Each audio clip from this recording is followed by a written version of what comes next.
All right, this is the trunk area with the rear panel removed. Now, when you hear all these horror stories of cutting a panel out, you're not really cutting anything, actually. You're just basically going to be drilling out these pop rivets. They're actually the same type of pop rivets to hold the wheel wells in along the quarter panel fender line.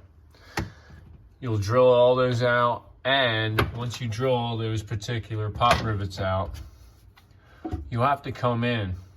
I used a 3-inch putty knife.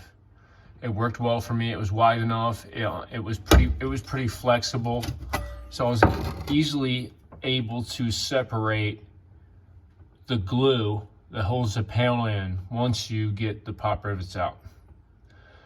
There'll be areas along the bottom where you have to be careful because you won't be able to see this with the panel in, but you'll be hitting this particular area where the band comes in and secures the gas tank.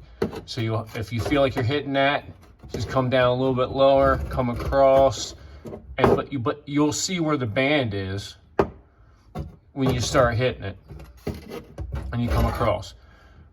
This is basically just like a silicone PVC type, glue. It's soft, it's pliable, and easily removable with a putty knife. Sorry about the camera view, but and then once you do that, there's no actual fasteners across the top of the panel that covers this gas tank. I have a 95. I've seen other models, maybe the later gens, have a couple pop rivets up top that hold it in. But in this particular case, in my 95 RT10, all the fasteners were just around the edges here, and across the top there was no fasteners whatsoever. Just like a foam seal that just kind of that was glued to the back of the panel. Now my panel I'm going to put right back in, but I'm not going to use pop rivets, and I want to make it a removable panel in case I have this issue again, to where I don't have to do all this digging and drilling. So I'm going to make some quick fasteners that can hold this in place, and maybe some type of not a glue sealer, but maybe some type of rubber sealer in between that keeps it watertight in the trunk. I'm going to experiment with that, but at the same time, I just wanted you guys to see that once you remove these bands, the tank, you can pull it out, and you may have to push it out from the front side. But once you get these bands removed and all of the fuel connections removed and disconnected, this tank will come out about a quarter of the way. But you'll notice it'll start to, it'll bind up. It won't want to come all the way out.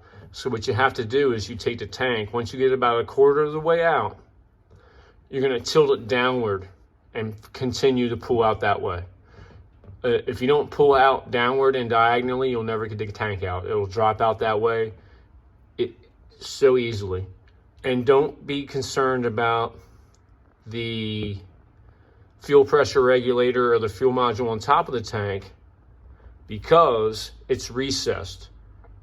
The top of the fuel pressure regulator is going to be at the top of the gas tank itself. So everything will clear when you pull out. So don't be afraid, but don't be too excited, because when you get it out, only get it out enough to where you can make your electrical disconnection on the top of your fuel module. That line tends to be longer than needed. Reason being, you can pull the tank out and make your repairs.